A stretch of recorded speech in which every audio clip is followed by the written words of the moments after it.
Film थी माया 2। उस film को आप सभी ने देखा।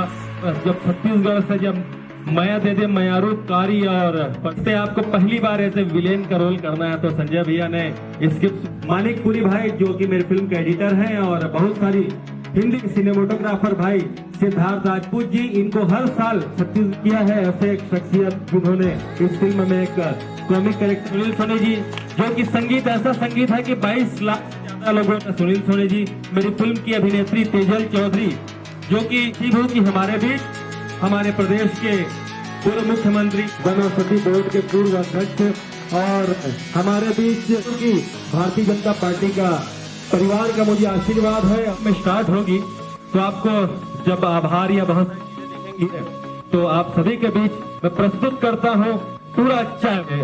उपासने जी, माननीय सच्चिदानंद उपासने जी हैं, ये मुझे क्षमा करेंगे। आप सभी की उपस्थिति मुझे गौरव में 2 लाइन बोले और फिर हम फिल्म चालू करें। फिर उसके बाद आशीष शर्मा जी और तमाम आप सभी यहाँ उपस्थित सभी का मैं सब अपने व्यस्ततम समय से समय निकालकर यहाँ उपस्थित